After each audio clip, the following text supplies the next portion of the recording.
شب جمعہ بھی ہے اور شب جمعہ رحمتوں مغفرتوں کی شب ہے۔ گویا شب جمعہ میں کوئی ایک رابطہ، کوئی ایک کنیکشن بنتا ہے اس دنیا کا اور اس دنیا کا جو اس دنیا کے بعد ہے، جس کو ہم برزخ تعبیر کرتے ہیں، جس کو عرف عام میں قبر کہتے ہیں۔ جب ہم لوگ قبر کہتے ہیں تو ظاہر ہے ایک مطلب وہ زمین کا ٹکڑا ہوتا ہے جس میں جسم کو یا جسد کو دفنایا جاتا ہے، لیکن روایتوں میں جب قبر تعبیر کیا جاتا ہے، مثلا شب اول قبر یا قبر میں سوال منکر و نکیر، اس کا مطلب پوری دنیا ہے، یعنی جس طرح یہاں پہ ابھی آپ ایک دنیا میں رہ رہے ہیں اور اس دنیا میں دوسرے لوگ بھی ہیں، انسان ہیں، زندگی گزار رہے ہیں، قبر بھی ایک دنیا ہے۔ نہایت یہ کہ اس دنیا میں معاملات کچھ اور ہیں، اس دنیا میں معاملات کچھ اور ہیں، لیکن وہ بھی ایک دنیا ہے۔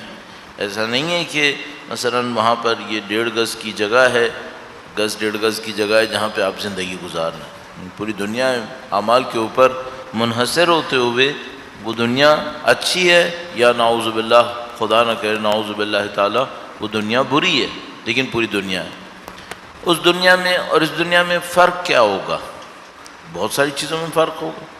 مثلا اس دنیا میں ہمارا جو وجود ہے وہ مادی وجود بھی ہے، معنوی روحانی وجود تو ہے جس کو ہم روح یا نفس تعبیر کرتے ہیں، لیکن ایک مادی وجود ہے۔ اس دنیا کے اندر یہ وجود اس طرح کا مادی وجود نہیں ہے جس میں گوشت پوشت اور ہڈیاں ہیں، ظاہر ہے ویسا نہیں ہے، یہ صرف اس دنیا کے اندر ہے۔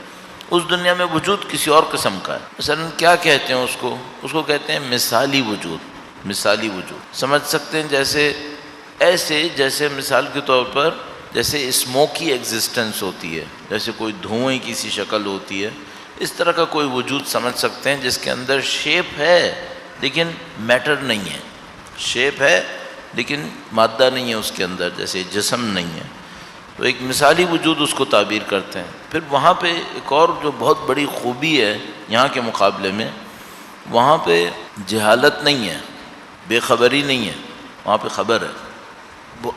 ممکن ہے کچھ چیزیں وہاں پر بھی بعض لوگوں کو نہ پتہ چلیں، لیکن یہاں کے مقابلے میں وہاں خبر بہت زیادہ ہے۔ اس کی ایک مثال عرض کرتا ہوں، درود بھیجے گا محمد و آل محمد، صلی علی محمد و آل محمد۔ مثلا آپ یہاں پہ رہ رہے ہوں اور اس دنیا کے اندر میں اور آپ زندگی گزار رہے ہوں، اور اچانک آپ کو کوئی مثلا توفیق نصیب ہوئی، ایک کوئی اچھے کام کا ایک موقع آپ کو نصیب ہوا، شاید آپ کو یہ احساس ہو جائے کہ اللہ کی طرف سے کوئی نعمت مجھے مل رہی ہے کہ مجھے یہ اچھے کام کرنے کا موقع مل گیا ہے، لیکن بہت پریسائز آپ کو پتہ ہو کیوں یہ موقع ملا ہے، یہ ذرا مشکل ہے۔ عرفاء کو شاید پتہ چل جاتا ہو، ہم لوگوں کو یہ پتہ نہیں چلے گا، یا خدا نہ کرے نعوذ باللہ تعالیٰ کوئی سختی آئی ہے تو ہمیں بعض اوقات شاید یہ احساس ہو جائے کہ ہم نے کوئی غلطی کی ہوگی جس کی وجہ سے یہ ہوا ہے، لیکن وہ غلطی کیا غلطی تھی نہیں پتہ ہوتا۔ یہ اس طرح کی جو بے خبریاں یہاں پر ہیں، ظاہراً برزخ میں ایسی نہیں ہیں، وہاں پہ ایسا نہیں ہے۔ وہاں پہ جب کچھ ہو رہا ہوتا ہے زیادہ تر یہ پتہ ہوتا ہے کہ کیوں ہو رہا ہے، اور انسان کو سمجھ میں آ رہا ہوتا ہے کہ یہ اچھا یا برا کیوں ہوا ہے۔ اچھا، اس میں ایک مشکل ہے، اس میں مزہ بھی زیادہ ہے، سزا بھی زیادہ ہے۔ جب انسان کو یہ پتہ چل جاتا ہے کہ یہ جو سختی آئی ہے یہ میری اس حرکت کی وجہ سے آئی ہے، تو پھر کڑھن زیادہ ہوتی ہے، اور جب اس کو کوئی نعمت ملتی ہے اور پتہ چلتا ہے کہ میرے اس اچھے کام کی وجہ سے ہوئی ہے یہ نعمت ملی ہے، مزہ بھی زیادہ آتا ہے۔ تو مزہ زیادہ ہے لیکن سختی بھی زیادہ ہے۔ البتہ یہ بھی سمجھ میں آتا ہے کہ برزخ میں سب لوگ ایک لیول پہ نہیں ہوں گے، کچھ لوگوں کی برزخ بہت زیادہ باخبر ہوگی، اتنی باخبر کہ ان کو دنیا کا بھی سب کچھ پتہ ہوگا، کہ وہ رہ تو وہاں پہ رہے ہوں گے لیکن یہاں کا بھی ان کو پتہ ہوگا کہ یہاں کیا ہو رہا ہے۔ کچھ لوگوں کو اتنی زیادہ نالج نہیں ہوگی، وہ وہاں رہ رہے ہوں گے، یہاں کا ان کو نہیں پتہ ہوگا۔ ایک بہت عجیب سی روایت ہے ہمارے پاس برزخ کے لوگوں کے حوالے سے، درود بھیجے گا محمد و آل محمد پر، صلی علی محمد و آل عاجل فرج۔ شب جمعہ میں مشہور ہے کہ آپ نے دیکھا ہے روایات کے اندر موجود ہے کہ مرحومین اپنے گھروں پہ آتے ہیں اور لوگوں سے یہ درخواست کر رہے ہوتے ہیں کہ ہمارے لیے کوئی اچھا کام کرو۔ اگر یہ روایت صحیح ہے اور علماء اس کے اوپر اعتماد کرتے ہیں کہ ہاں یہ روایت صحیح ہے، تو ممکن ہے کہ آپ کے مرحومین یہاں پر موجود ہوں اور وہ آپ سے توقع کر رہے ہوں کہ آپ ان کے لیے کوئی اچھا کام کریں، تو آپ شب جمعہ کچھ نہ کچھ ایکسٹرا ہمیشہ ضرور کر لیا کریں۔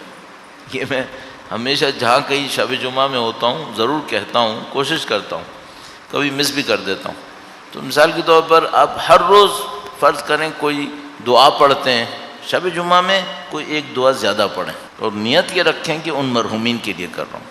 تو مثلا دعائے کمیل پڑھ لیں، دعائے توسل پڑھ لیں، حدیث کتاب پڑھیں، کوئی ایک کام تھوڑا زیادہ کریں اور وہ ان مرحومین کے لیے بھی رکھیں۔ کوئی نماز پڑھ لیں، کوئی استغفار زیادہ کر لیں، درود زیادہ پڑھ لیں، صدقہ ضرور دیں، تاکہ انشاءاللہ آپ کے مرحومین آپ سے خوش رہیں۔ ان کا خوش ہونا آپ کے اوپر بہت اچھا اثر ڈالے گا۔ اور اگر ایسا ہوا کہ وہ آپ کے مرحومین میں کچھ لوگ ایسے ہوئے جو بہت پاورفل ہوئے وہاں پر، تو پھر آپ کی پارٹی وہاں پہ بہت مضبوط ہو جائے گی۔ جانے پہلے لوگ آپ کے خیال رکھنے والے موجود ہوں گے۔ تو اس ایک راستہ کہ آپ اپنی پارٹی وہاں مضبوط رکھیں، وہ میں ابھی آپ کی خدمت میں عرض کرتا ہوں۔ یہ جب ہم لوگ کہتے ہیں ایسی باتیں تو 10-15% لوگ، 20% لوگ کر لیتے ہیں، تو اب پھر میں دیکھتا ہوں، سوچتا ہوں پتہ نہیں ان میں وہ 15-20% لوگ کون سے ہوں گے جو کریں گے، لیکن اللہ مالک ہے۔ آپ دیکھیے گا انشاءاللہ۔ درود بھیجیں محمد و آل محمد، صلی علی محمد و آل محمد وعجل فرج۔ اس دنیا میں ایسا ہو سکتا ہے کہ آپ کسی کے لیے دعا کریں، اسے نہ پتہ چلے کہ آپ نے اس کے لیے دعا کی ہے، یہ ہو سکتا ہے۔ البتہ عرفاء کے ساتھ ایسا نہیں ہوتا، انہیں پتہ چل جاتا ہے کہ کوئی دعا کر رہا ہے ہمیں۔ تو آیت اللہ مرزا جواد ملکی تبریزی جو آیت اللہ خمینی کے استاد تھے، ایک دفعہ اپنے کسی شاگرد کے گھر صبح فجر کے بعد کمرے میں پہنچ گئے، تو وہ کمرے میں استاد کو دیکھ کر حیران رہ گئے۔ باقی جو ان کے روم میٹ تھے وہ بھی حیران رہ گئے کہ یہ اتنے بڑے استاد ہیں، یہ فجر کے ٹائم پر مثلا یہ ابھی کیوں آئے ہیں یہاں پر؟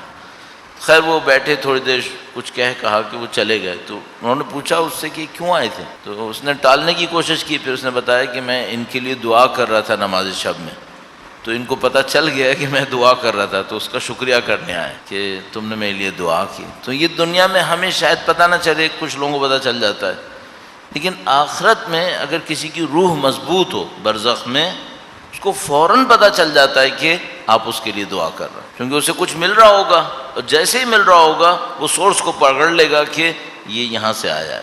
صحیح ہے؟ تو اب میں ایک نسخہ عرض کرنا چاہ رہا ہوں۔ ہر روز صبح ایک فاتحہ پڑھیں جس میں ان مرحومین کو شامل کر لیں جن سے آپ چاہتے ہیں کہ آپ کی پارٹی بن جائے۔ ٹھیک ہے؟ تو مثال کے طور پر ہم نے بہت دفعہ ذکر کیا سید علی قاضی کہ ان کی روح بہت بلند تھی، تو آپ یہ چاہتے ہیں کہ آپ کا سید علی قاضی سے کوئی رشتہ ناطہ جڑ جائے، ہر روز صبح فاتحہ پڑھیں، والدین کے لیے بھی پڑھیں اگر دنیا سے گزر گئے، اپنے اعزاء اقربا کے لیے پڑھیں، ان کو بھی شامل کر لیں، آپ کا کنیکشن بن جائے گا۔ اب اس طرح کی اگر آپ نے ایک عادت بنا لی تو آپ بڑے بڑے علماء، عرفاء، شہداء ان کو اس فاتحہ میں شامل کریں، تو اس دنیا میں آپ کی جان پہچان کے لوگ بڑھ جائیں گے۔ اور جب آپ وہاں جائیں گے، میں انشاءاللہ کہنے والا تھا، پھر میں رک گیا، میں نے کہا آپ کو برا لگے گا، جب میں انشاءاللہ جاؤں گا تو پھر وہاں پر مثلا جان پہچان زیادہ ہوگی، لوگ جانتے ہوں گے کہ بھئی یہ وہ بندہ ہے جو ہمیں ہر روز مثلا ایک ٹکڑا بھیجتا تھا، تو کچھ نہ کچھ وہ سنبھال لیں گے۔ اور ظاہر ہے سب سے بڑی امید اور واقعی امید تو ہماری در اہل بیت سے ہے، یہ بھی ہمیں در اہل بیت سے نزدیک لانے کا سبب بنے گا۔ اللہم صل علی محمد وآل محمد وعجل فرجہ۔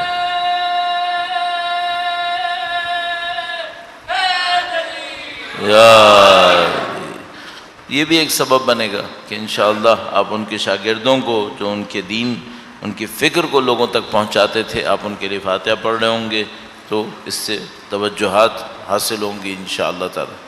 اس میں جو بر صغیر کے بڑے علماء ہیں ان کو بھی شامل کیجیے گا۔ جنہوں نے واقعاً محنتیں کی ہیں. نقن صاحب ہیں، ذیشان درجوادی صاحب ہیں، مفتی جعفر حسین صاحب ہیں، صفدر حسین نجفی صاحب، علامہ شہید عارف حسین حسینی، سید محمد دہلوی، بہت بڑا نام، ابن حسن جارچوی. اسی طرح آپ کے علاقے میں اور کھاردر میں مصطفیٰ جوہر صاحب ہوتے تھے. اس طرح کچھ علماء ہیں جنہوں نے بہت محنتیں کی ہیں واقعاً. کچھ نے تالیف اور تصنیف میں بہت محنت کی ہے. میں ان کی ہمیشہ زیادہ قدر کرتا ہوں جنہوں نے تالیف اور تصنیف میں بہت محنت کی ہے.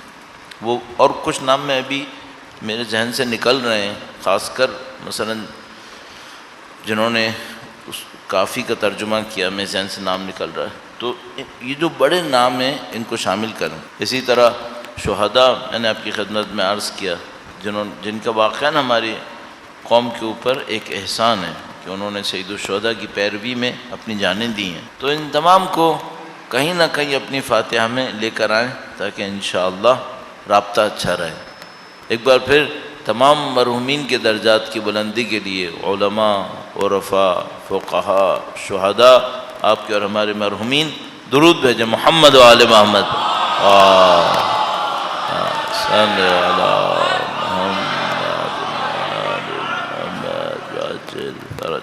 جو انسان کی تیاری ہے، موت کی تیاری کیا ہوتی ہے؟ آپ کے ذہن میں ہے کہ حضرت ابو ذر کو جو اللہ کے نبی نے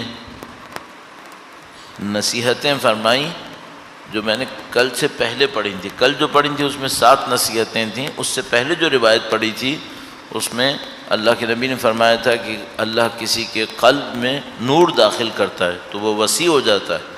تو حضرت ابو ذر نے سوال کیا تھا کہ اس کی علامت کیا ہوتی ہے کہ میرے قلب میں نور داخل ہو گیا؟ تو اللہ کے نبی نے فرمایا تھا اس کی 3 علامتیں ہوتی ہیں. التجافی عن دار الغرور، دنیا سے اٹھنے کے لیے وہ ایسے ہوتا ہے جیسے اشارہ ملے چلو. بہت بڑی بات ہے، بہت بڑی بات کہ ملک الموت جب آئے تو میں ان سے یہ نہ کہوں کہ کیا 10 منٹ رک سکتا ہوں، یہ نہ کہوں. جیسے ہی ملک الموت آئے کاش کوئی اتنا خوش قسمت ہو اور وہ کہے کہ میں آپ کا منتظر تھا، میں آپ کا منتظر تھا. کاش کوئی اتنا خوش قسمت ہو. اچھا آپ کہیں گے میں جملہ رٹ کے رکھ لیتا ہوں، جیسے ہی وہ آئیں گے میں کہہ دوں گا. کیا رٹنے سے کچھ ہو سکتا ہے؟ یہ موت اس جگہ کی اوپر جو تاری ہوئی چیزیں ہوتی ہیں، ایک دیکھا ہے ایک کپڑے کا اصلی کلر ہوتا ہے، ایک وہ کلر ہوتا ہے جو اوپر سے ہم اس کے اوپر ڈالتے ہیں. موت سارے اوپر کے کلر دھو دیتی ہے. سکرات الموت، موت کا جو جھٹکا ہوتا ہے سارے کلر صاف کر دیتی ہے. کیا نکلتا ہے؟ وہ جو اندر ہے، وہ جو اندر ہے وہ پھر باہر آتا ہے. اس وقت بہت کچھ یاد نہیں رہتا کہ کیا ہوا، بہت کچھ بھول جاتا ہے انسان. تو یہ سکرات الموت آسان چیز نہیں ہے. جو بار بار کہتے ہیں خدا موت اچھی دے، موت اچھی دے، یہ موت ملنا کوئی آسان کام نہیں ہے. میں نے آپ کی خدمت میں شاید ایک دفعہ عرض کیا تھا، دوسرا سجدہ نماز کا وہ توجہ سے پڑھیں موت اچھی آئے گی. یہ ایک ترکیب ہے روزانہ کی کہ نماز میں جو دوسرا سجدہ ہے اس کو اچھا کریں. یہ موت کی نشانی ہے، وہاں سے موت اچھی آئے گی. تو جو موت جب مثلا فرشتہ آتا ہے، ملک الموت آتے ہیں، تو کیا چیز انسان کے لیے رکاوٹ بنتی ہے؟ کیوں نہیں جانا چاہتا؟ بعض لوگ تو ڈانٹتے ہیں ملک الموت کو کہ آئے کیوں تھے. اب ذرا سوچو کوئی ملک الموت کو ڈانٹ رہا ہو کہ آئے کیوں تھے، اب ملک الموت نے کیا کرنا ہے اس کے ساتھ؟ یعنی کچھ لوگ ملک الموت کی دشمنی ظاہر کر دیتے ہیں، پھر ملک الموت بھی اس دشمنی کے ساتھ جان لیتا ہے. اور کچھ ملک الموت کے ساتھ دوستی ظاہر کر دیتے ہیں، پھر ملک الموت دوستی کے ساتھ جان لیتے ہیں. ٹھیک ہے، یہ کون لوگ ہیں جو دوستی ظاہر کریں گے؟ کون لوگ ہیں جو دشمنی ظاہر کریں گے؟ جن کے دل دنیا میں اٹیچ ہوئے ہوئے ہیں، وہ ملک الموت کو دیکھ کے بہت غصہ کریں گے. پوزیشن، پیسہ، جائیداد، شہرت، طاقت، ان کو فوراً لگے گا کہ جس کو کمانے میں ہم نے اتنی دیر لگائی تھی، اتنی محنت لگائی تھی، یہ ہم سے چھیننے آیا ہے، تو اس سے دشمنی کریں گے. نعوذ باللہ تعالی. جن لوگوں کا اٹیچمنٹ یہاں پہ نہیں ہوگا، ملک الموت آئیں گے اور انہوں نے آخرت میں محنت کی ہے. کل حضرت ابو ذر کو کرنے والی نصیحت کے مطابق پہلے سے اس جگہ اپنے پراپرٹی بھیج دی ہے، اپنی ملک بھیج دی ہے جہاں جانا ہے. تو ملک الموت آئیں گے تو وہاں سے خوشی جائیں گے، چونکہ وہاں جا رہے ہیں جہاں وہ پہلے اپنا سرمایہ بھیج چکے ہیں، انہیں کوئی خطرہ نہیں ہوگا، خوشی خوشی ملنے کے لیے جائیں گے۔ تو نبی نے فرمایا کہ اگر کسی کے قلب میں نور داخل ہوگا، نبی کی ذات پر درود بھیجے گا، محمد و آل محمد،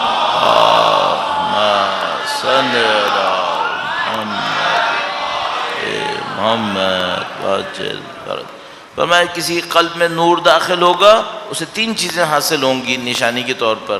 نمبر 1 التجافی عن دار الغرور، اس دنیا سے اٹیچمنٹ ختم کرے گا، اٹیچمنٹ ختم کرے گا۔ تو اس کی نشانی کیا ہے؟ ملک الموت جیسے ہی آئیں گے اس کو یہاں پہ کوئی مسئلہ نہیں ہے، تو وہ نہیں کہے گا مثلا میری طرح کہ مثلا میرا ایک پروجیکٹ چل رہا ہے، مجھے اس پروجیکٹ کو دیکھنا ہے، بہانے بازی میں، مثلا میرے بچے ہیں ان کا کون کچھ کرے گا، اس وقت یہ سب فضول باتیں ہیں۔ خدا کا حکم آ گیا ہے، تسلیم کرو۔ تو آپ کہیں گے وہ جو ہمارے دل میں طبیعتاً نیچرلی اپنی اولاد کے لیے محبت ہے، اس کا کیا کریں؟ اس کو بھی خدا کی محبت کے سائے میں رکھیں، خدا کے حکم کے سائے میں رکھیں۔ تو ہمیشہ انسان اپنے آپ سے کہے کہ میں اولاد کو چاہتا ہوں جب تک میرا خدا مجھ سے یہ کہتا ہے، بس جب خدا مجھ سے کہے کہ چلو پھر کوئی نہیں، پھر اولاد اپنے سارے جائے، خدا اس کا سنبھالنے والا، میں تھوڑی ہوں۔ جب میں زندہ ہوں تو کون پال رہا ہے؟ تب بھی خدا پال رہا ہے، تو پریشان کیوں ہوں؟ میرا پروجیکٹ ہے، میرے گھر ہے، میری جائیداد ہے، جو یہاں پر ہے اور میں وہاں ہوں، کیا ہوا پھر؟ کیا کر لوں گا اس کا؟ کیا فائدہ ہوا اس کا؟ کیوں پریشان ہوں گا پھر؟ یہ اٹیچمنٹ نہ ہونا یہ کمال ہے، بہت بڑا کمال ہے۔ موت کی تیاری کیا ہے؟ یہ موت کی تیاری ہے، اٹیچمنٹ ختم کرو، زندگی سے اٹھنے کے لیے تیار ہو جاؤ۔ دوسری بات، اگر کسی کے قلب میں نور داخل ہو، پہلی چیز جو حاصل ہوگی التجافی عن دار الغرور۔ دار الغرور اس کو کہتے ہیں چونکہ دھوکے کی جگہ ہے، یہاں دھوکا ہوتا ہے انسان کو کہ میں نے یہاں رہنا ہے، جبکہ یہاں نہیں رہنا۔